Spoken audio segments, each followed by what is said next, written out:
কারণ কি আমার নবী ফাতেমাকে বলেছিলেন ফাতেমা আমার কলিজার টুকরা। কেন জানেন বাবা? আমার দরদি নবীজি ফাতেমা রাদিয়াল্লাহু তাআলা নাকে এত ভালোবাসতেন। ছোট্টবেলায় যখন উনি আম্মা জান হারিয়েছিলেন, আম্মা জান ফাতেমাকে যখন কোলে পেয়েছেন, আমার দরদি নবী শুধু ফাতেমাকে কোলে নিয়ে কান্না করতেন।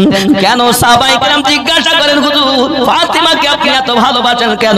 আমার নবী বলেন, ওগো আমার সাহাবায়ে কেরাম, ফাতেমা শুধু আমার পিটি নয়, ফাতেমা আমার মায়ের মতো। আমি নবী যখন আমার ফাতেমাকে কোলে পাই, আমি রাসূলুল্লাহ যখন আমার ফাতেমার কোলে মাথাখানা রাখি, আমার মনে হয় যেন আমি আমার আম্মা আমেনা রাদিয়াল্লাহু তাআলার কোলে মাথা রেখেছি। ও বন্ধুরা, আম্মা জান ফাতেমাতুজ জোহরা রাদিয়াল্লাহু তাআলা এমন একজন মহিলা, জান্নাতি নারীদের সর্দারিনী তিনি। আব্বাজি আমার ওই খাতুনে জান্নাত যখন আসতেন, আমার নবী উঠে দাঁড়িয়ে যেতেন, আরো জোরে কোন সুবহানাল্লাহ। আম্মা জান ফাতেমা রাদিয়াল্লাহু তাআলা সম্পর্কে এখন যখন বলেছেন, এমন সময়তে আমার নবী পাক সাল্লাল্লাহু আলাইহি ওয়াসাল্লাম টুকটুক করে এগিয়ে গেছেন আব্বাজি আমার খাতুনে জান্নাতের বাড়ির দিকে। আর যেই গেছে আমার নবী পাক সাল্লাল্লাহু আলাইহি ওয়াসাল্লাম খাতুনে জান্নাতকে ডাকছেন, ফাতেমা লাব্বাইকা ইয়া রাসূলুল্লাহ, আসুন আব্বাজি আসুন। ও ফাতেমা কি কারণে গিয়েছিলে বলো? ফাতেমা বলে, ও আব্বাজি আমার একটি মাত্র কারণ, আমি যেতে চাই না, আপনার জামাই আমাকে পাঠিয়েছে। একটা দাসী যদি আমায় দিতেন, আমার কাজে হাত বাড়িয়ে দিত, আমার ইবাদত করতে সুবিধা হতো। সংসারে কাজ করে ইবাদতের ভিতরে অনেক ত্রুটি হয়। আমার দুটি বাচ্চা হাসানে পাক হোসেনে পাক, ও আব্বুজি যদি একটি দাসী হতো আমার খুব আনন্দ হয়ে যেত। আব্বাজি আমার, আমি বলি না, আপনার জামাই আমাকে বলেছেন বলে আমি গিয়েছিলাম। আমার নবী বলে, ফাতেমা আমি তোমাকে দাসীর থেকে ভালো জিনিস দেব নাকি? সুবহানাল্লাহ। সব মেয়েরা চায় আব্বা কেন দাসীর থেকে ভালো জিনিস দিলে তারও খুশি হব। আমার নবী বলেন, ফাতেমা যখন বেশি কষ্ট হয়ে যাবে মা, তখন তুমি 33 বার সুবহানাল্লাহ পড়বে, 33 বার আলহামদুলিল্লাহ পড়বে, 34 বার আল্লাহু আকবার পড়বে। যদি আমার মা এই 100 বার তাসবিহ পড়তে পারো, সংসারে যতই কষ্ট করো না কেন তোমার দেহে কোনো ব্যথা থাকবে না। কোন কাহিনী? ও ফাতেমার জানকে কবজ করেছিল, ফাতেমার জান কবজ করেছিল মহান রব্বুল ইজ্জাত কুদরতি ভাবে। জি না না, কোরআন শরীফের পুরো এর দলিল আমি দিয়ে দিয়েছি, আপনি ইউটিউবে সার্চ করবেন। যদি মনে করেন যে কে করেছে, দেখুন কোরআন শরীফে আমার সূরা আল ইমরানের 3 পারা যে আয়াতে আমি কোরআন শরীফের তাফসীর দিয়ে হাওয়ালা দিয়েছি। যদি কেউ বলে যে না আল্লাহ করেনি, তার বিপক্ষে দলিল দেখ, আমি দেব ইনশাআল্লাহ। মহান রব্বুল ইজ্জাত কুদরতি ভাবে দোয়া করেছিলেন, তার কারণটা আমি বলি। আল্লাহ পাক যেখানে জান কবজের কথা বলেছেন সেখানে মাওকুহা বলেছেন, কিন্তু এখানে মাও তিহা এক জায়গায় আল্লাহ উল্লেখ করেছেন, মানে মুআন্নাসের থেকে উল্লেখ করেছেন। মনে হয় এই আয়াতের তাফসীরে বোঝা যায় আল্লাহ পাক রব্বুল ইজ্জাতের কাছে খাতুনে জান্নাত আম্মা জান কখনো দোয়া করেছেন, আল্লাহ আমাকে কেউ দেখিনি, আমার স্বামী ছাড়া, আমার আব্বা ছাড়া কেউ দেখিনি, তো আজরাইল যদি আমার কাছে রূহ কবজ করে তাহলে তো সে বুঝে নেবে। এজন্য আয় আল্লাহ আমার রূহটা আপনি কবুল করেন, যেন আজরাইল না আসে, সেও তো বড় পুরুষ হয়ে যাবে। আল্লাহ পাক ওই দুআটা কবুল করেছিলেন, তাই আমার আল্লাহর কুদরতে খাতুনে জান্নাতের রূহ কবজ হয়েছে আজরাইল বিহীন। জোরে বলুন, কথা বুঝেছেন? যে করে না বাবা তাকে কি করব, কিন্তু পিছনের দলিল আছে, মানা না মানা তার ব্যক্তিগত ব্যাপার। লা ইকরাহা ফিদ্দিন, ধর্ম জোর করে চলে না বাবা, ইসলামে কোনো জোর জবরদস্তি নাই, মানা না মানা তার ব্যক্তিগত ব্যাপার। কথা বুঝেছেন? বলে দেওয়া আমাদের কাজ, না মানা তার, মানা না মানা তার কাজ। আমি কেউ মানবে না তাকে আমি ঘাড়ে লাঠি মারবো না, আমার নবী শিক্ষা দেননি, তুমি বলে যাও, ঠিক কি না? আরো জোরে বলুন সুবহানাল্লাহ, আরো জোরে বলুন। 11:30টা দুও না বাজাই এখন। দেখেন ধরেন দুটো, জি বাবজি, জি বাবজি বলছি, আদবটা আমাদের কেন দরকার জানা আছে না? জানার দরকার কিনা? ডান সাইডে একটা দল, বাম সাইডে একটা দল। এখন ডান সাইডে যে দল, এই দলে নামাজ আছে, রোজা আছে, হজ আছে, যাকাত আছে, মুরাকাবা, মুশাহিদা, কলেমা, কালাম, টুপি, দাড়ি, পীরি, মুরিদি, তাসবিহ, তাহলিল সব আছে, পাশে আদব আছে, মুহাব্বতও আছে। বাম সাইডে একটা দল, নামাজ, রোজা, হজ, যাকাত, কলেমা, কালাম, তাসবিহ, তাহলিল, মুরাকাবা, মুশাহিদা, পীরি, মুরিদি সব আছে, নেই আদব, নেই মুহাব্বত। এই দুটো দলের মধ্যে পার্থক্যটা কি আমি বলি। আপনি কারবালায় চলেন, দেখেন কারবালার মাটিতে হুসাইন পাকের জন্য আমার নবী নিজের বেটা কুরবানি দিয়েছে, আর সেই হুসাইন পাককে 3 দিন পানি দেয় না বাবা। তারা কারা ছিল? মুসলমান। মুসলমান, বড় বড় দাড়িওয়ালা, বড় বড় টুপিওয়ালা, তারা নামাজি। এমন কি হুসাইন পাক রাদিয়াল্লাহু তাআলা নূর গর্দান মোবারকা দেহ থেকে আলাদা করার পর আসরের জামাত করে তারা নামাজ আদায় করেছে। তার মানে কি তাদের ভিতরে ইবাদত তো ছিল, কিন্তু মুহাব্বত, আদব, তাহলে আদব ওয়ালা মুহাব্বত ওয়ালা এই দল জান্নাত ওয়ালা। ইহা ছাড়া আমার রাসূল বলেছেন 73টা দল হবে, কুল্লুহুম ফিন্নার, সব দল জাহান্নামী, ইল্লা মিল্লাতান ওয়াহিদান, শুধুমাত্র একটি দল। সাহাবী রাসূলেরা চিন্তায় চেতনায়, হুজুর আপনি যখন বলেছেন সব জাহান্নামী, অবশ্যই আপনার কথা কখনো মিস হবে না। তবে হুজুর ক্বালা মান হিয়া ইয়া রাসূলুল্লাহ, ওই দলটি কোন দল হবে? আমার নবী পাক বলেন ক্বালা মা আনা আলাইহি ওয়া আসহাবিহি, আমি আর আমার সাহাবায়ে کرام যে দলে, ওই দল জান্নাতি দল। এখন আমাদের দেখতে হবে সাহাবীদের মধ্যে কি আদব ছিল, জানার দরকার আছে না? আদব ছিল কি? খেয়াল করুন বাবাজি আমার, আমি এখন আদবের কথা বলবো। আমার নবী দু জাহানের বাদশা হাবিবুল্লাহ সাল্লাল্লাহু আলাইহি ওয়াসাল্লাম নামাজে আসর পড়ে চলে এসেছেন। মাওলায়ে পাক আলী রাদিয়াল্লাহু তাআলা নুকে ডাক দিলেন, আইনা আলী ইবনে আবি তালিব, লাব্বাইকা ইয়া রাসূলুল্লাহ, আয় আলী কাছে এসো। যেই আলী পাক কাছে এসেছেন, আমার নবী আলী পাকের জাং মোবারকায় মাথা মোবারকা রেখে দিয়েছেন। জোরে বলুন সুবহানাল্লাহ। মাথা যখন রেখে দিয়েছেন বাবাজি, আমার নবী পাক চোখ মোবারকাটুকু বুজিয়ে নিয়েছেন। তার মানে আমার নবী আরাম করছেন, নবী ঘুমাচ্ছেন। কি করছেন? ঘুমাচ্ছেন। নবীর ঘুম আমাদের ঘুম কি এক? এই কথা বলেন। আল্লাহ ওয়ালা ওলি বান্দাদের ঘুম আর আমাদের ঘুম কি এক? আব্বা রাসূলুল্লাহ ঘুমাচ্ছেন, তার মানে এ নয় আমার নবী সাল্লাল্লাহু আলাইহি ওয়াসাল্লাম। দেখেন আমার ভাই মজিবর ভাই এসে গেছে, পায়ে অসুবিধা তো কষ্ট করে এসেছে। নারে তাকবীর, নারে তাকবীর, নারে রিসালাত, নারে রিসালাত, মাসলাকে ইমামে আযম, মাসলাকে ইমামে আযম, মাসলাকে আলা হযরত, নারে রিসালাত। ইয়া রাসূলুল্লাহ, নবী মাইয়াতির রাসূল ফাকাত আতা আল্লাহ, নবীর পায়রবি করলে আল্লাহর পায়রবি করা হয়। তো নবীকে পেলেই আল্লাহ পাওয়া যায়। আপনি হয়তো বলেন নবী কেন, নবীর ওসিলা ধরতে হবে কেন? তাহলে আমি এর দলিলটা কোরআন থেকে দেব। কিসে থেকে দেব? ফার্স্ট নাম্বার আমার প্রমাণ থাকবে কোরআন শরীফ। আচ্ছা, কোরআন শরীফে একটি সূরা আপনাদের সবার মুখস্থ আছে। কোন সূরা? সূরা ইখলাস, যেটা হয়তো নাম অনেকে জানেন না, তবে সাধারণভাবে সূরাটা অনেকেই জানেন। কিরকম? বিসমিল্লাহির রহমানির রহিম, কুল হু আল্লাহু আহাদ। এই সূরাটা জানেন না তোরা সবাই? প্রায় 100 মুসল্লি হলে 98% এই সূরাটা জানে। আর এই সূরাটাও যে না জানে, তবে আমাদের কিচ্ছুই ওটা যায় আর ঠকে আর আসে। ঠিক কি? বাবা এর মানে কি? কুল বলে দিন, হু আল্লাহু আহাদ, তিনি আল্লাহ এক।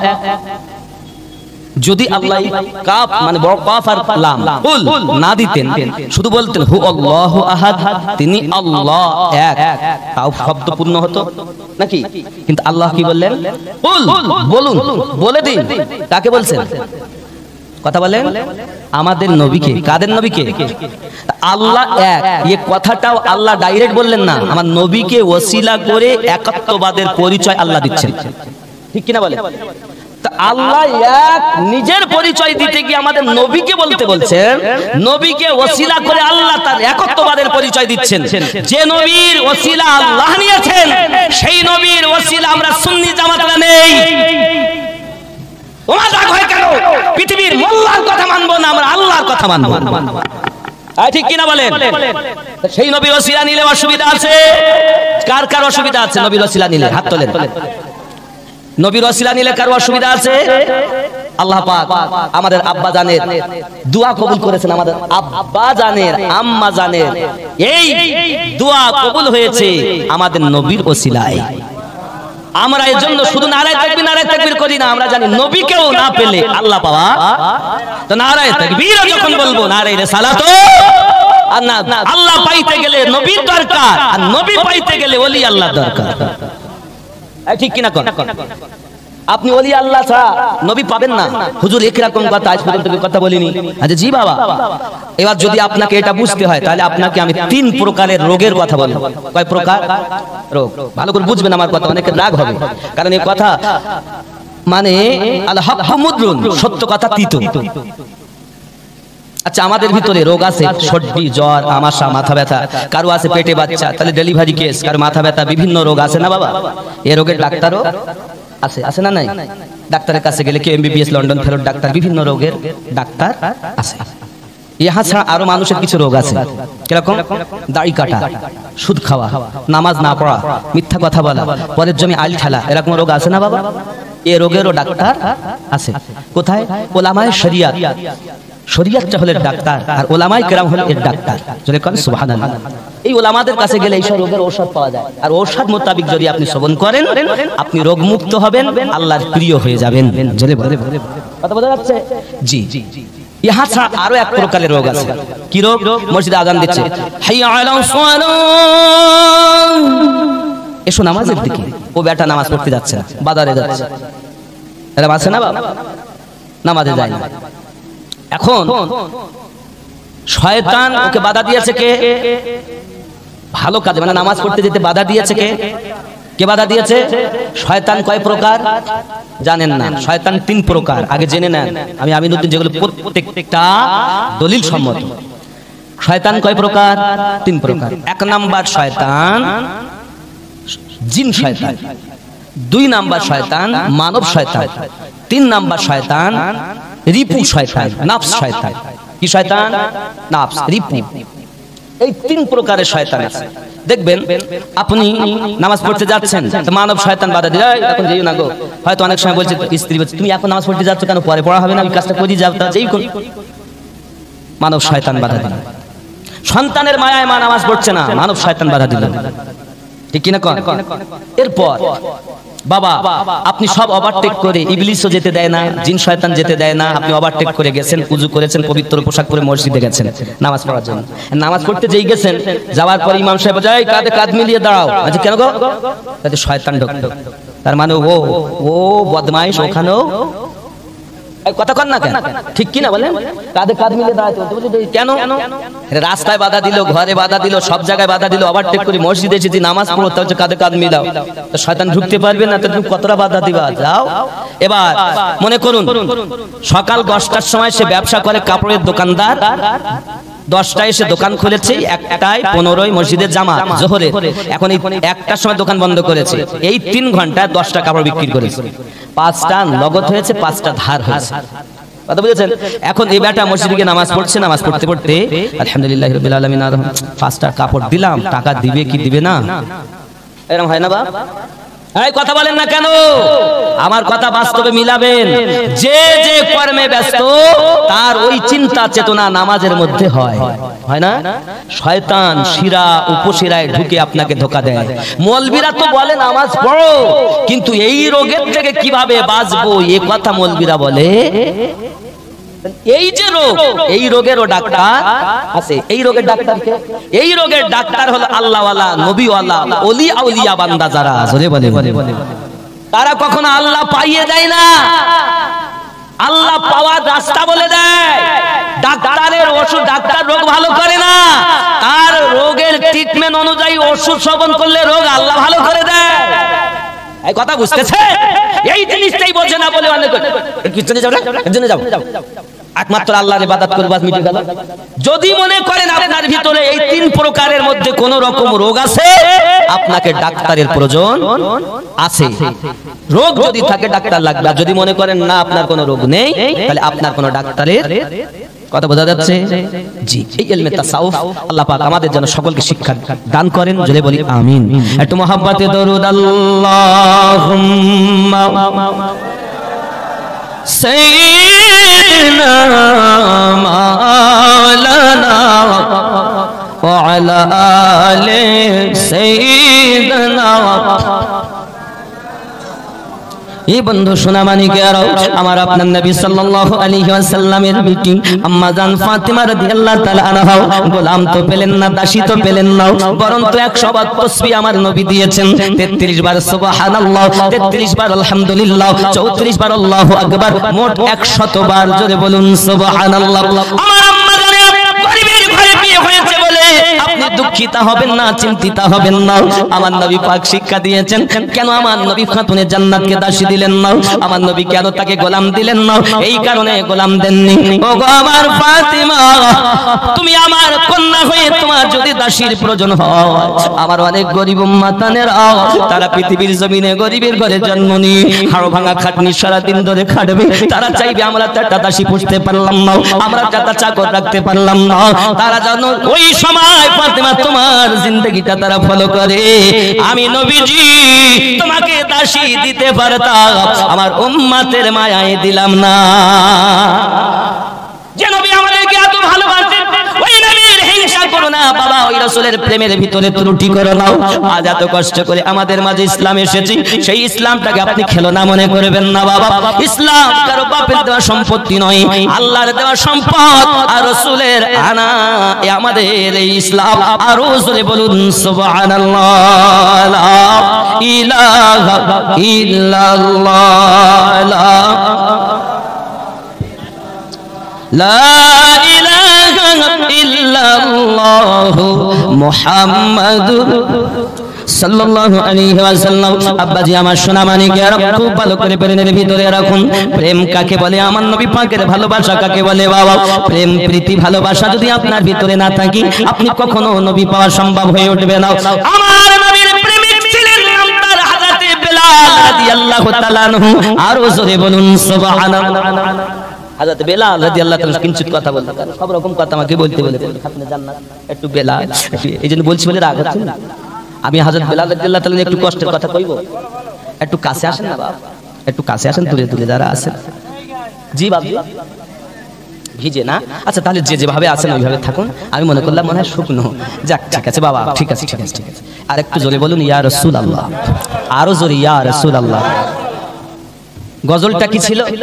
আজ তো ভেসে হযরতে বেলালের মধুর আযান, যে আযানে ছিল এত প্রেম মুগ্ধ রহমান, দয়ার নবী পিছে নামাজ পড়িলে কেমন হতো, দয়ার নবীর পিছে নামাজ পড়িলে।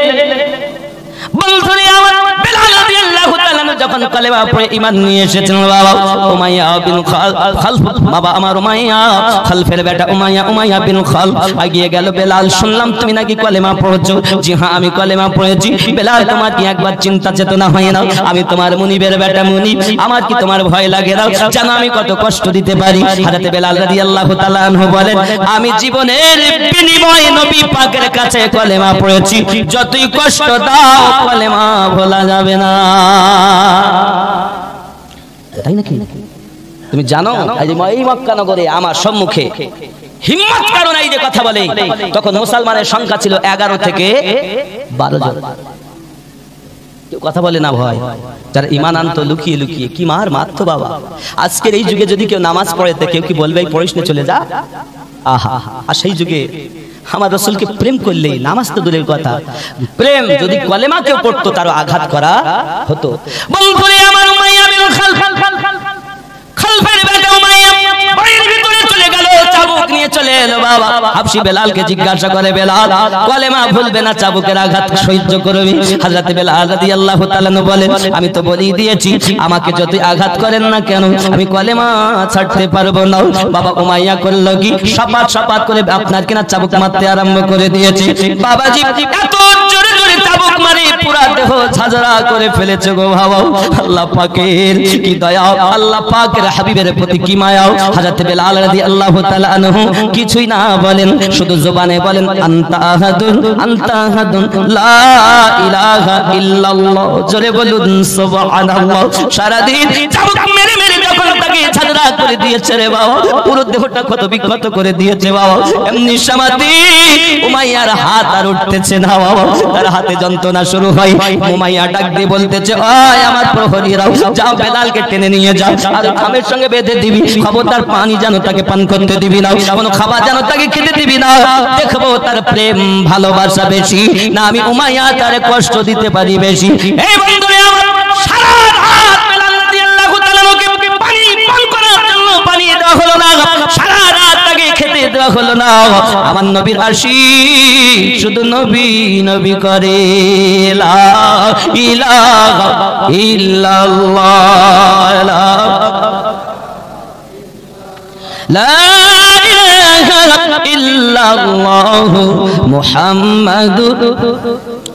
বন্ধু আমার সোনা মানিকেরও এমনি করে আপনার কি নাম সারাটা রাত অতিবাহিত হয়ে গেল। উমাইয়া আরাম করার পরে আবার এসেছে চাবুক হাতে করে হাবশী বেলাল রাদিয়াল্লাহু তাআলা আনহুর কাছে। ওগো বেলাল, এখন কি তোমার প্রেম কমেনি? হযরত বেলাল রাদিয়াল্লাহু তাআলা আনহু বলছেন, আমি তো আগেই বলে দিয়েছি যতই আমাকে কষ্ট দাও আমি কলেমা ছাড়তে, জোরে বলো, আরো জোরে বলো। বন্ধুরে আমার উমাইয়া আবার চাবুক মারা আরম্ভ করে দিয়েছে বাবা, আবার চাবুক মারে সারাদিন চাবুক মারতেছে বন্ধু। মেরে মেরে প্রথম দিনের যে চাবুকের যন্ত্রণা তাই তো এখনো কমলো না। আবার যখন চাবুক পড়তেছে ফেটে ফেটে ফেটে ফেটে রক্ত বাড়ায় টপ টপ টপ টপ করে। বাবাজি চাবুকের আঘাতে হাবশী বেলাল রাদিয়াল্লাহু তাআলা বেহুশ হয়ে গেছেন বন্ধুরে আমার। এমনি সময় উমাইয়া বিন খালদ তার প্রহরী সঙ্গে করে দিয়ে টেনে টেনে টেনে টেনে ছোট্ট ঘরের ভিতরে বন্দী করে দিয়েছে বাবারে। হাবশী বেলাল রাদিয়াল্লাহু তাআলা আনহু বেহুশ হয়ে ঘরের ভিতরে পড়ে রয়েছেন। আব্বাজি আমার বাঘের মতো গর্জন করি আর বাইরে থেকে তালাটা মেরে আপনার কিনা চলে যাই, সকালবেলা আবার আসবো, দেখবো তোমার প্রেম বাঁচি না কষ্ট দিতে পারি বেশি। আয় বন্ধুরে আমার হাবশী বেলাল রাদিয়াল্লাহু তাআলা আনহু পৃথিবীর জমিনে আব্বাজি আমার নিশি রাতের বেলাতে যখন হুঁশ ফিরে এলো, আমার আল্লাহ পাকের শাহী দরবারে দোকানা হাত পেতে দিয়েছি। ওগো আল্লাহ, আমি বেলাল আপনার কাছে ফরিয়াদ করি, আমাকে মুনিবের বেটা মুনিব কষ্ট দেয়, তার জন্য আমি আপনার কাছে দোয়া চাই না যে আমাকে কষ্ট যেন না দেয়। আমি আপনার কাছে দোয়া চাই, আল্লাহ ইমানের পরীক্ষায় পরীক্ষা দিতে রাজি, যত আমাকে কষ্ট দেখ না কেন আল্লাহ ধৈর্য ধরার ক্ষমতা দাও। আয় আমার আল্লাহ, আমি বেলাল চোখে দেখেছি যারা কলেমা পড়েছে এই মক্কানগরের দুশমনেরা আমার নবীর তাড়াতাড়ি এত কষ্ট দিয়েছি বেহুশ হয়ে যাওয়া। অনেক মানুষ ভুল বকাবকি করে, ওগো আমার আল্লাহ আমি বেলাল ফরিয়াদ করি, আমি যখন আঘাতে আঘাতে জর্জরিত হয়ে যাব, যদি বেহুশ হয়ে যাই গো আল্লাহ, আমার জবান থেকে যেন তোমার হাবিবের নাম, তোমার পবিত্র নাম মুছে না যায়। আল্লাহ আমি বেলালের এই দোয়াকে কবুল করে নাও, আমি যেন পরীক্ষায় পাস করতে পারি গো মালিক আমার আল্লাহ, এতটুকু বেলালের দোয়া কবুল করে নাও। সকাল হয়ে গেল, পানি চড়িতেছি। উমাইয়া বিন খালদ তালাটা খুলে ভিতরে ঢুকেছে, ভিতরে ঢোকার পরে দেখে টপ টপ করে পানি ঝরতেছে, মাথায় হাত বুলায় আর বলে, বেলাল তোমাকে আমি চাবুক মারতাম না, তোমাকে আমি আঘাত করবো না, তুমি আমার কথা শোনো না, শুধু একটিবার আমার মাবুদকে মাবুদ বলে মেনে নাও, আমার দেবতাকে তুমি দেবতা বলে মেনে নাও, নবীকে ভুলে যাও, কালেমা ভুলে যাও, আল্লাহ ভুলে যাও, ইসলাম পরিত্যাগ করে আমার দলে এসো। হযরত বেলাল রাদিয়াল্লাহু তাআলা বলেন, সম্ভব নয়, আমি জীবনের বিনিময় আমার নবীকে প্রেম করি। ওগো নবীর প্রেমের পাগল যারা প্রেম খেলা খেলে, হায় রে নবীর প্রেমের পাগল যারা প্রেম খেলা খেলে, নবীর প্রেমে অস্করণী দন্ত দেয় ফেলে, নবীর প্রেমের পাগল যারা প্রেম খেলা খেলে। জোরে বল বল বল বন্ধুরে এমনি করে আপনার দেখা গেল উমাইয়া বিন খালদ হাবশী বেলাল রাদিয়াল্লাহু তাআলা কে আঘাত করবে বলে বাবা এমন সময়তে ঘর থেকে টেনে বাইরে নিয়ে এসেছে। আসার পরে প্রহরীদের বলে, প্রহরী দল তোমরা লোহার শিক গরম করো, এই লোহার শিক আমি তার কলজের মুখে ফুটাবো, আমি তার পায়ে বিধাবো, দেখবো তার ভালোবাসা কতটা। আব্বাজি লোহার শিক গুলো যখন লাল হয়ে গেছে, হাবশী বেলাল রাদিয়াল্লাহু তাআলা আনহু দুই হাতে ফুটিয়ে দেওয়া হয়েছে বাবা, দুই খানা এনে বাবা কলজের মুখে ফুটিয়ে দেওয়া হয়েছে। হাবশী বেলাল রাদিয়াল্লাহু তাআলা আওয়াজ করেন আনতাহাদুন লা ইলাহা ইল্লাল্লাহ, আরো জোরে বলুন সুবহানাল্লাহ। বন্ধুরে আমার, আবু বকর রাদিয়াল্লাহু তাআলা বলেন, আমি একদিন বেলালকে দেখতে গেছি, দেখি যত চাবুক মারে বেলাল কত হাসে, আরো জোরে কর। মুক্ত হয়ে যখন উনি এসেছিলেন, সিদ্দিক জিজ্ঞাসা করেছিলেন, বেলাল যত চাবুক মারে তত হাসো, তার কারণ? হযরত বেলাল রাদিয়াল্লাহু তাআলা বলেছিলেন, ও গো আবু বকর, প্রেমের কথা কি কইব তোমায়, যখন উমাইয়া বিন খালফ আমারে চাবুক মারে, আমার গায়ে সাপাত সাপাত করে চাবুক পড়ে, তখন আমি দেখি আমার দয়াল নবী আমায় দেখা দেয়, আর আমার নবী বলে, বেলাল রে, আমি নবীও তোরে ভালোবাসি। আই সিদ্দিক, আপনি বলুন, যার প্রেমের পাগল আমি, তিনি যদি আমারে দেখা দেয়, তাহলে এটা আমার আনন্দের সময় না দুঃখের সময়? চাবুক যখন বন্ধ করে নবী দেখা যায় না, চাবুক যখন মারে আমি নবী দেখতে পাই, এই যত চাবুক পড়ে আমি বেলাল তত হাসি।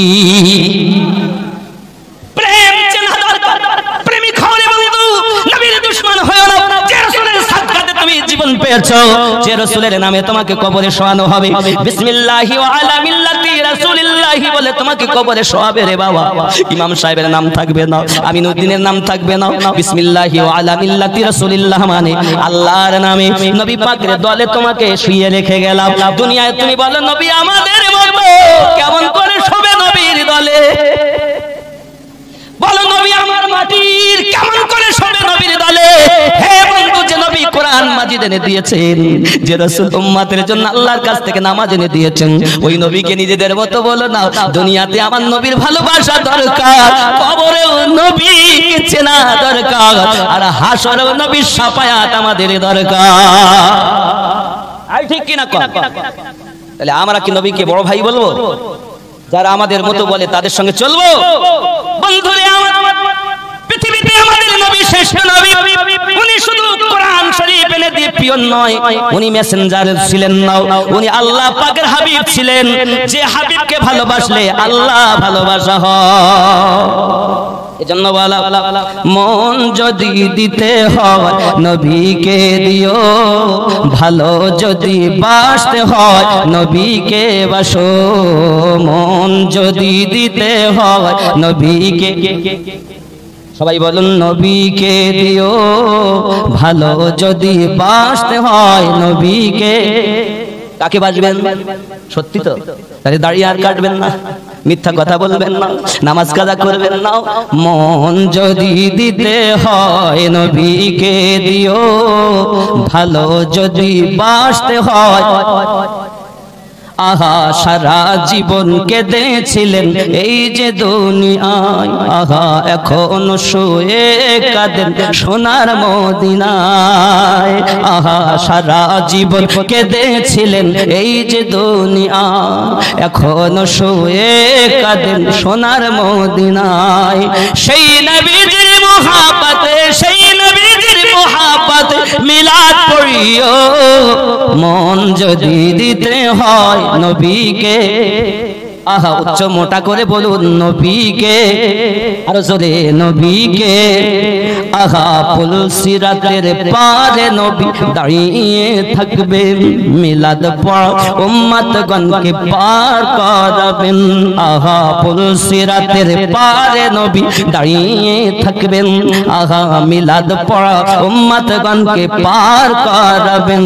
ওগো সেই নবীজির মহাব্বতে, সেই নবীজির মহাব্বতে কাম করিও, মন যদি দিতে হয় নবীকে। চলে বলুন সুবহানাল্লাহ। খেয়াল করেন, নবীর দিদার একবার যদি নসিব হয়ে যায়, জাহান্নামের আগুন তাকে দেখিয়া পালায়। ঠিক কিনা? আহা নবীর দিদার একবার যদি নসিব হয়ে যায়, জাহান্নামের আগুন তাকে দেখিয়া, আর জোরে দেখিয়া। কেন? খুব খেয়াল, মান যারা কবরি ওয়াজাবাত লাহু শাফাআতি, রাসূলের রওজা যারা জিয়ারত করে আমার নবীর শাফায়াত ওয়াজিব হয়ে যায়। বাবা রওজা দেখলে যদি শাফায়াত হয়, আমার নবী দেখলে জাহান্নাম পালায়। জোরে কোন আহা, নবীর দিদার একবার যদি নসিব হয়ে যায়, জাহান্নামের আগুন তাকে দেখিয়া নবী উম্মতদেরকে দিদার দিয়ে, নবী উম্মতদেরকে দিদার দিয়ে ধন্য করিও। মন যদি দিতে হয় নবীকে, ও আহা ভালো যদি বাসতে হয়। খুব খেয়াল, জাহান্নামের গেটে নবী দাঁড়িয়ে থাকবে, চক্ষু মোবারকের পানি ঝরতে থাকিবে। বন্ধুরে তোমার মা চিনবে না, বাপ চিনবে না, বন্ধু চিনবে না, ওই জাহান্নামের কাছে আপনার আমার নবী কাঁদা করবে রে বাবা। ওই নবী পাককে তুমি আমাদের মতো কইও না, ওই নবী বড় ভাই বলো না, ওই নবী মাটির বলো না, কারণ আমার আল্লাহ নবীকে নূর দিয়ে সৃষ্টি করেছে। আহা, জাহান্নামের গেটে নবী দাঁড়িয়ে থাকবেন, আহা চক্ষু মোবারকের পানি ঝরতে থাকিবে। সেই নবীর মহাব্বতে পাগল হইও, মন যদি দিতে হয় নবীকে। যদি বলুন সুবহানাল্লাহ। বন্ধুরে আমার দুই দিকে দুটি লোহার শিকলি আপনার ভরে দিয়েছে, দুটি হাতে বিঁধে দিয়েছে, দুটি পায়ে দিয়েছে বাবা। এমন সময়তে যখন সেগুলো ঠান্ডা হয়ে গেল, আব্বা আমার মায়া আপনার বাড়ির ভিতরে চলে গেছে, আর লোহার শিক লোহার জুতো পরিধান করে এসেছে। যে লোহার মাথায়, জুতোর মাথাতে লোহার আল ফিট করা আছে, যেমন ধনুকে থাকে, তীর ধনুকে থাকে, দেখবেন বাবা তীর চালায় আপনার কিনা দেখবেন এমন সময় আল ফিট করা থাকে লোহার, এরকম লোহার আল ফিট করাতে কোনা মতো করা বাবাজি আমার ভিতরে ঢুকবে, যখন টানবে, যখন গোস্ত ছুঁয়ে আসবে, উমাইয়া বিন খালফ লোহার জুতো পরিধান করে এসে বলে, বেলাল চাইয়া দেখো, আমি তোমার কাছে জুতো পরিধান করেছি লোহার, যদি তুমি নবী না বলতে পারো আমি তোমাকে ঝাঁঝরা করে ফেলবো, তোমার গোস্ত আমি ছুঁয়ে নেব। বলো বলো, তুমি কি এখনো কলেমা বলতে পারো না? তুমি যদি আমার দেবতাকে মেনে নাও, তুমি যদি আমি যাহা বলি তাই শোনো, আমি তোমাকে টাকা দেব, আমি তোমাকে সম্পত্তির মালিক বানাবো, তুমি যাহা চাইবে আমি তাহাই দেব। একবার কলেমা ভুলে গিয়ে আমার মাবুদকে তুমি ডেকে নাও। হাবশী বেলাল রাদিয়াল্লাহু তাআলা বলেছিলেন, ও মুনিবের বেটা মুনিব রে, পৃথিবীর জমিনে আমি যতই কষ্ট দাও না কেন, আমি জীবন দিতে পারি, অর্থের লোভ আমার নাই, আমি কলেমা ছাড়ব না। আমরা সেই নবীর উম্মত বলে দাবিদার, নামাজ নাই, রোজা নাই, প্রেম নাই, মোহাব্বত নাই, ছেলে মেয়ের পিছনে পাগল, স্ত্রীর প্রেমে পাগল, বন্ধুর প্রেমে পাগল, মেম্বার নেতা নেত্রীর প্রেমে পাগল। না বাবা, পাগল যদি হও আমার নবীর প্রেমে পাগল হও। আমার বন্ধুরে এমনি করে উমাইয়া বিন খালফ যখন তারে আঘাত করে বাবাজি আমার, আপনার কি নাও, জিজ্ঞাসা করে কলেমা বলবেন না, সাই করে লাথি মেরেছে বন্ধু, ওই লোহার আল রাখা যতটি লোহার আলটা ভিতরে ঢুকে গেল। আব্বাজি আমার পা যখন টেনে নেয়, সঙ্গে সঙ্গে আলের মাথাতে গোস্ত ছুঁয়ে বেরিয়ে আসে। নবীর আশিক আওয়াজ, আল্লাহ লা ইলাহা ইল্লাল্লাহ আহাদুন আহাদুন লা ইলাহা ইল্লাল্লাহ। পুরো দেহর গোস্ত ছুঁয়ে নেয়, ছিদ্র হয়, টপ টপ টপ করে পানি ঝরে রে বাবা, টপ টপ টপ করে রক্ত ঝরে রে বাবা। তবু নবী বলে না বাবা, ওরে আমার সোনা মানিকের, এই রূপ যখন আপনার সময় অতিবাহিত হয়ে গেল বন্ধু, এই রূপ যখন সময় চলে গেল, পুরো দেহটা ঝাঁঝরা বানিয়ে দিয়েছে, অনেক দেহতে ছিদ্র করেছে, তবু নবীর আশিক নবী বলে না। উমাইয়া বিন খালফ ঘরে যায়, লবণ আনে, লবণ এনে ওই ছিদ্র রক্ত টপ টপ করে ঝরে যেখানে ওখানে ভরে দেয়। কথায় বলে, কাটার উপরে রক্ত আপনার লবণের ছিটা কখনো দিয়ে দেখেননি কত বেদনা হয় রে বাবা। হে আব্বাজি, যখন লবণ দেওয়া হয়ে গেল, আবার লাউ মরিচ বেটে নিয়ে এলো, লঙ্কা বেটে নিয়ে এলো। হাবশী বেলাল রাদিয়াল্লাহু তাআলা দেহের ভিতরে ওই ক্ষত বিক্ষত জায়গাতে লবণ আপনার লঙ্কা বাটা মাখাতেছে। আব্বাজি আমার তিনি ছাদরা হয়, জবানে শুধু নবী নবী কয়, আরো জোরে কোন সুবহানাল্লাহ। এ বাবাজি আমার এমনি করে দেখো যখন ক্ষত বিক্ষত করেছে, কোনো মতেই যখন কলেমা ফুলানো গেল না, উমাইয়া বিন খালফ বলে, এ প্রহরীরাও তোরা একটা বড় ডেকচিতে পানি গরম কর, একদিকে আঙ্গার তৈরি কর, দেখবো তার প্রেম বেশি না তা আমি কষ্ট দিতে পারি বেশি। আব্বা আমার তার আঙ্গার তৈরি করে, একদিকে আপনার ডেকে পানি গরম করে। হঠাৎ আবু জাহেল ডাক দেয়, এই উমাইয়া বিন খালফ আয় আমার ডাকে ছাড়ে, আমি তোরে ডাক দিয়েছি। এলাকার দাদা এলাকার ডন হলো আবু জাহেল। আবু জাহেলের ডাকে উমাইয়া বিন খালফ সাড়া দিয়েছে। আবু জাহেল জিজ্ঞাসা করে, উমাইয়া বলো বলো বেলালের খবরটা আমারে শোনাও। ডাক দিয়ে বলতেছে, ওগো আবু জাহেল, আমি তাকে এত কষ্ট দিলাম তবু তাকে মোহাব্বত থেকে চুল পরিমাণ সরাতে পারিনি। যত আঘাত করি তত যেন তার প্রেম আরো বৃদ্ধি পায়, এত কষ্ট দিই তবু যেন তার প্রেম আরো বেশি হয়। আবু জাহেল বলে, আমি জানতাম তুমি পারবে না, আমারে দাও। আবু জাহেল মূর্খের বাবা, তার আগে নাম ছিল আবুল হাকাম, বুদ্ধির পিতা। আমার রাসূল এসে নাম রাখেন আবু জাহেল, মূর্খর বাবা। বন্ধুরে আমার সোনা মানিকেরা, উমাইয়া বলে, ও আবু জাহেল, যত তুমি চেষ্টা করো না কেন আমি তাকে কষ্ট দিতে ত্রুটি করিনি, কিন্তু কলেমা তাকে ভোলাতে পারিনি। বলে, আমি পারবো। শোনো চো আমার কথা শোনো। তুমি কি কথা? বলে, ও গো উমাইয়া শোনো, আমার ঘরে একজন দাসী ছিল যার নাম ছিল উম্মে সুমাইয়া। ও গো আমার মা খালা শুনে নিন, রাতের বেলা আবু জাহেল ডাকতে বলতেছে, উমাইয়া রে, আমার ঘরে একজন দাসী ছিল নাম তার উম্মে সুমাইয়া। বলে, মা যখন পড়ে, আল্লাহ যখন মানে, এক আল্লাহকে যখন বিশ্বাস করে, এক নবীকে যখন সে বিশ্বাস করে, আমি তাকে এত আঘাত করেছি, হাত কেটে নিয়েছি। বলে, মা তাকে ভোলাইনি, ভোলাতে পারিনি, চোখ তুলে নিয়েছি তবু সে কলেমা পড়ে চলেছে। আমি তার জিভ কেটে নিয়েছি তবু সে পড়ে যায়, বিড়বিড় বিড়বিড় করে যেন কি বলতেছে। শুধু তাই নয় জননী মা, আবু জাহেল বলছে, উমাইয়া রে, আমি তাকে এমন কষ্ট দিয়েছি, তার পেশাবের দানে পল্লব ঢুকিয়ে দিয়েছি। উমাইয়া ও বাবাজি শোনে, আর আবু জাহেলের কথাগুলো শোনে, আর বলে, তারপরে এত কষ্ট দেওয়ার পরও কলেমা ছাড়িনি, সে দুনিয়া থেকে শহীদ হয়ে গেছে। আমি আমার আম্মা জানকে বোঝাতে চাই, মা, ইসলাম ইতিহাস খুললে দেখা যায় ইসলামের জন্য জীবন যারা দিয়েছে পুরুষের নাম আগে আসেনি, একজন মহিলার নাম আগে এসেছে, যার নাম উম্মে সুমাইয়া রাদিয়াল্লাহু তাআলা আনহা। ওগো মা, তোমরা নায়িকা হয়ো না, তোমরা মায়ের মতো হয়ে যাও। তোমাদের কাছে আমার আল্লাহ এমন একটা মেশিন দিয়েছে বাবা, ওই মেশিনে আমার মা কোন মায়ের পেট থেকে গাউসে আজম জন্ম নিয়েছে, কোন মায়ের মেশিন থেকে খাজা মাইনুদ্দিন চিশতি আজমিরি আগমন করেছে, আপনারই মতো একজন মা মুজাদ্দিদ আল-ফেসানিকে পেটে ধারণ করেছে, আপনার মতো একজন মা সরকারি আলা হাজারকে পেটে ধারণ করেছে জননী, আপনার মতো একজন মা আমার ওয়াহাদি রাহমাতুল্লাহ আলাইহিকে পেটে ধরেছে, আপনারই মতো একজন মা দাদা হুজুর পীর কিবলাকে পেটে ধরেছে। ওগো সোনা মালিক, আপনারা মায়ের জাত, মায়ের মতো হবেন, যেন নায়িকা হবেন না, ঠিক কি না বলে?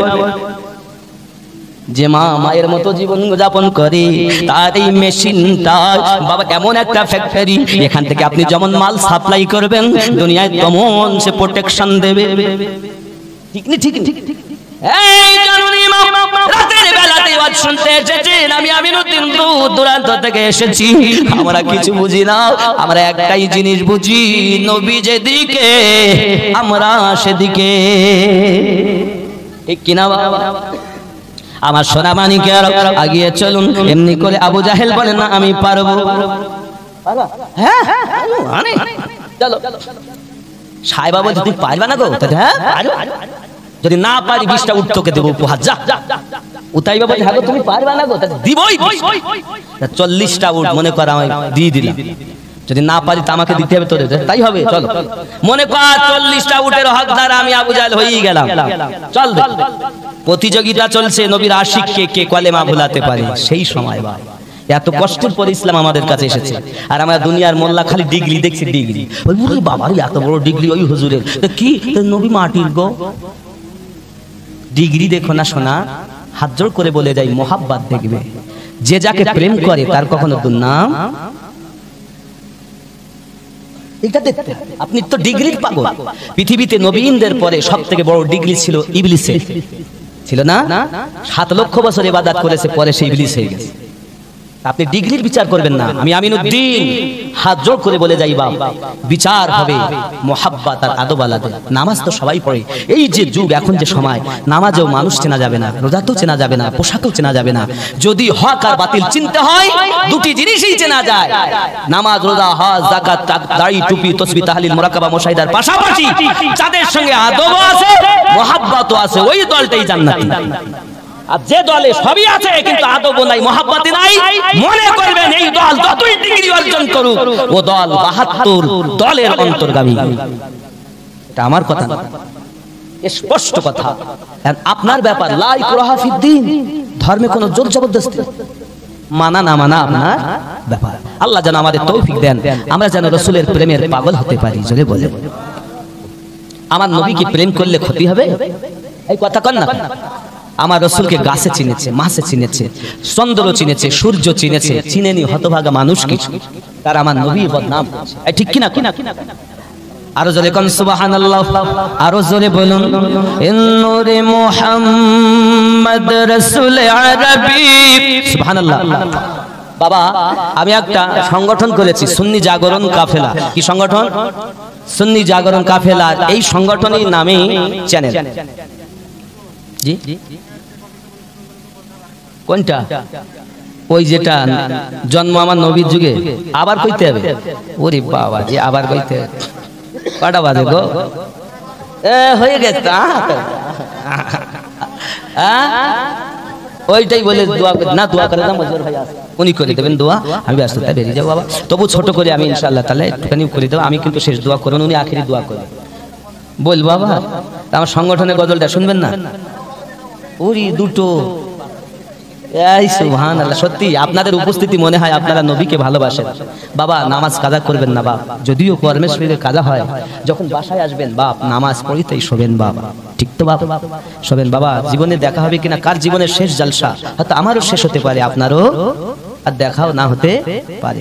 বাবা, আমার এই সংগঠনের কাজ শানে রেসালাত, শানে বেলায়াত, শানে আপনার আহলে বায়াত, এদের শানে যদি কেউ কটূক্তি করে তাদেরকে উপযুক্ত প্রমাণ নাও। প্রমাণ যদি না দিতে পারে তো তওবা করো। যদি প্রমাণ দিতে চায় না, ও যদি পাইতারা করে, তার জন্য সুপ্রিম কোর্টে ছুটবো আমি, এই সংগঠন ছুটবে। কিন্তু মেরে নয়, মোহাব্বত করে, হয় দলিলের উপরে এসো বাপ। আমি কথা কইব না, দলিল কথা কইব। ফার্স্ট কোরআন, 2 সুন্নাহ, ইজমা, কিয়াস, শরীয়তের দলিল 4টে। আমরা কোনো মোল্লাকে মানব না। ফার্স্ট নাম্বার আল্লাহর দলিল, পরে রাসূলুল্লাহর দলিল। চলে ঠিক কি না? এই 4 দলিলের উপরে চলবে। হিংসা নয়, মারামারি নয় বাপ। আমরা ডিগ্রি দেখি না, মোহাব্বত দেখি। ঠিক কি না? আর সমাজ সেবা কাজ আছে, যেমন রক্তদান শিবির, বস্ত্রদান। এই যে ঈদে মিলাদুন নবীতে 100 বস্ত্র দান করা হয়েছে, এখনো বলে 1 টাকা আমার সংগঠনে কেউ দেয়নি, আসেনি বলে। হে বাবা, প্রায় 25 লক্ষ টাকার মধ্যে দিয়ে আমি জমি কিনেছি। আল্লাহ চাইলে মাদ্রাসা ইনশাআল্লাহ হবে। ইঞ্জিনিয়ারের কাছ থেকে করেছি, প্রায় 5 থেকে 6 কোটি টাকা ব্যয় হবে। হে বাবা, এর জন্য আমি নজরানা এখন বেশি করে নিয়েছি। আমি যদি আপনাকে 20,000 টাকা দিতে বলি, আপনি তো দেবেন না, একটু বেশি করে মাদ্রাসায় যাবে, হাফ খাবো আমি, হাফ আমার। তার মধ্যে অসুখ বিসুখ, রোগ বিরোগ, আত্মীয় স্বজন, অনেক কিছু আছে।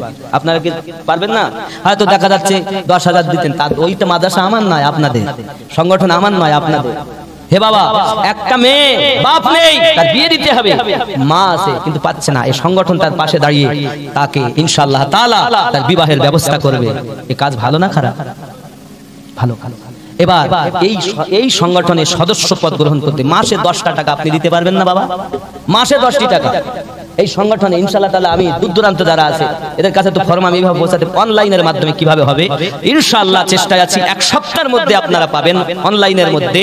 ওই আমার ওই চ্যানেলটাকে আপনারা সকলে সাবস্ক্রাইব করে রাখবেন, সুন্নি জাগরণ কাফেলা।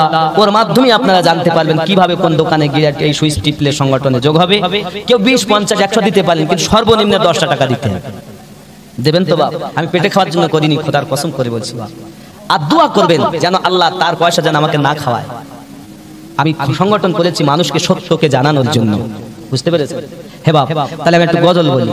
সুন্নি জাগরণ কাফেলা জিন্দাবাদ জিন্দাবাদ, সুন্নি জাগরণ কাফেলা জিন্দাবাদ, জোরে বলুন। বাতিলের দুশ্মন হকের আপনজন, বাতিলের দুশ্মন হকের আপনজন, নেই কোনো এর খাত। সুন্নি জাগরণ কাফেলা জিন্দাবাদ জিন্দাবাদ, সুন্নি জাগরণ কাফেলা জিন্দাবাদ।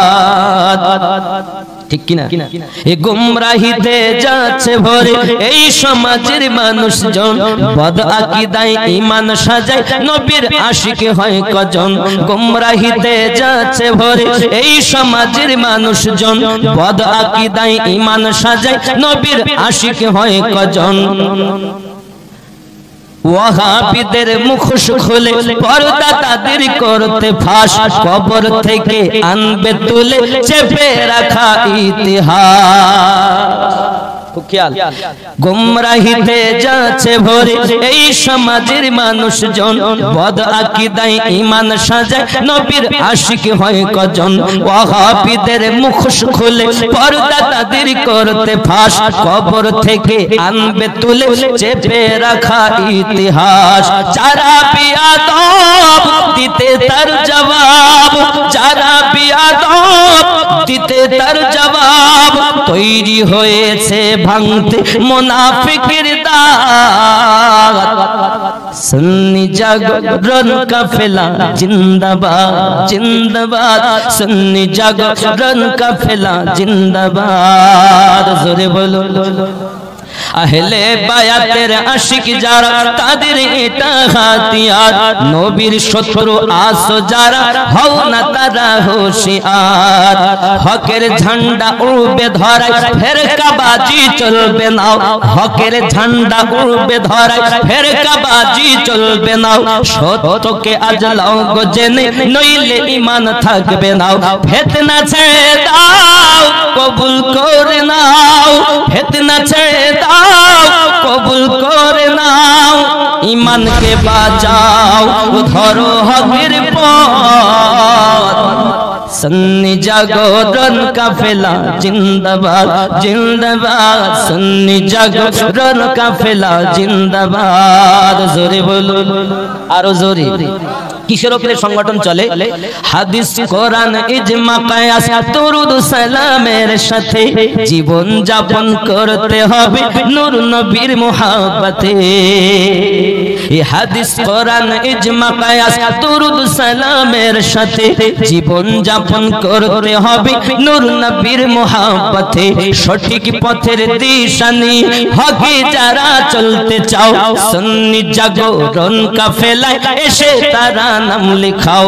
বাড়বে ঈমানি জোশ জানবে নিজের দোষ, বাড়বে ঈমানি জোশ জানবে নিজের দোষ। ফিরবে সবার হোশ আসবে রে মিল্লাত। সুন্নি জাগরণ কাফেলা জিন্দাবাদ জিন্দাবাদ, সুন্নি জাগরণ কাফেলা জিন্দাবাদ, জোরে বলুন। সুন্নিয়াতের আশিক যারা আলিম উলামা সবাই, সুন্নিয়াতের আশিক যারা আলিম উলামা সবাই, সত্য মিথ্যা করতে প্রমাণ তৈরি আছে সর্বদাই। হকের প্রতি লড়ব মোরা নবীর প্রেমে মরতে চাই, তাই বলি ভাই সবাই মিলে এই কাফেলায় নাম লিখাই। ইসমে নজরুল কয় সুন্নি আকীদায়, অথমা মিনুদ্দিন কয় সুন্নি আকীদায়, মরতে আমি চাই নিয়ে নবীর মুহাব্বত। সুন্নি জাগরণ কাফেলা জিন্দাবাদ জিন্দাবাদ, সুন্নি জাগরণ কাফেলা জিন্দাবাদ। বাতিলের দুশ্মন হকের আপনজন, হে বাতিলের দুশ্মন হকের আপনজন, নেই কোনো এর খাত। সুন্নি জাগরণ কাফেলা কি বাত জিন্দাবাদ, জোরে বলো।